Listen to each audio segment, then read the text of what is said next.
Hey, good morning, friends. Mark Holmes here with my buddy Cowboy Joe Boo, and as always, thank you guys for watching, commenting, and subscribing to the Joe Boo Sports Report. Without you guys, this literally does not work.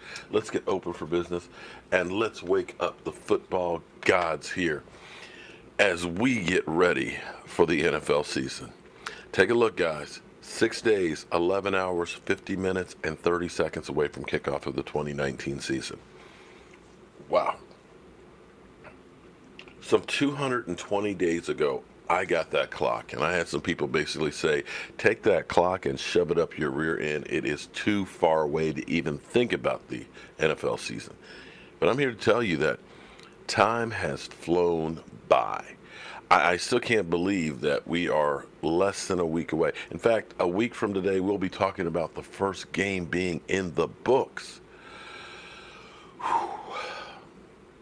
It's exciting, man. It really is exciting. But here's the thing. It's looking like the Dallas Cowboys will not have Zeke in the fold. Jerry Jones has gone on record last night after the game basically saying that, we're prepared not to have Zeke Elliott for a lot of games. So the talking heads out there have doom and gloom for the Dallas Cowboys. There are a lot of people who have no faith in the Dallas Cowboys and believe that we're done. And these are the same people who thought last year when we were 3-5 that our season was over, Jason Garrett was going to be fired, Dak Prescott was going to be released, that there was going to be wholesale changes. Even Troy Aikman said, you need to blow it all up. The people did not have faith in that locker room. I can look at both sides of this argument and see both points. I can see Zeke Elliott saying, hey, listen, there are not many backs in the NFL that can actually do what I do, and that is carry a team from the beginning to the end. I can play all day, all day. You look at myself, you look at Barkley, and you used to look at Gurley, but they're basically saying you need to reduce his load. And this whole situation is nothing new. The devaluation of running backs, where teams used to say, you don't draft a running back in the first round and stuff, they're a dime a dozen. You get them in the late rounds, you run them and you just let them go. Literally just saying, just use the guy. We don't care. And he understands that I only have a finite time to be relevant and to get that contract. You look at a guy like Alfred Morris who had numbers like Zeke Elliott had. He had literally, this is going to surprise you. Alfred Morris, after his first 3 years, only had 100 yards less running the football than Zeke Elliott. Yet through the Redskins over those first 3 years, he only made about $3 million. So when it came time to get another contract, they cut him. He signed for more money with the Cowboys, but not anything near what he was able to do when he was a rookie. And that is the cycle with running backs. And Zeke says, if I don't do it now, if I wait, because people say, well, you signed a contract. Well, you have no choice. It's slotted. And granted, he's made a lot more than most running backs will because he was the fourth pick. But he also knows that time is short and of the essence. If I don't do this now, then when will it happen? It won't. From the Cowboys' point of view, they understand that we've drafted well. We've got, great players in the fold. We've got a team. We've got a lot of players to play. So we're going to try and hold the line here. We're going to try and reset the market back down because the Rams paid too much for Todd Gurley. They put it out there and screwed the rest of us. I see both sides of it. But here's what I'm going to say, and I know a lot of you will say that I'm crazy, but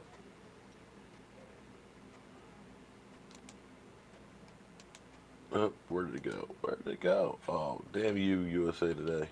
You lost my clip. It was actually the quote from Zach Martin. because Zach Martin basically said, I want Zeke Elliott back. I want him here in the fold. I want to play with Zeke. But in football, you play with the players that are here. And Tony Pollard is a damn good player. And see, that's where I think this is a big gamble by Jerry. And I think Jerry is still a little bit miffed. Now, again, I haven't heard from Stephen Jones, and I do say that you have to pay attention to what Stephen Jones does. Stephen Jones is having talks with the agent. We don't know what's going on behind the scenes there. I haven't heard from Stephen Jones saying that. If Stephen Jones said we're preparing to play without Zeke, then I would be like, okay, we're not playing without Zeke. But Jerry Jones is all over the map. Jerry, he says 1 minute, Zeke who? And then the next minute is, we'll be playing with Zeke Elliott, and this is no joke. Another minute it says, we're preparing to play without him. And the next minute it's like, oh, well, he's going to be back. So Jerry puts a lot of stuff out there. In fact, I think Jerry is the misinformation guy to keep everybody occupied while they do real business. Because Stephen Jones has had talks with not only Zeke's people, also with Dak's people and Amari Cooper's. So don't be surprised if this stuff comes together real quick.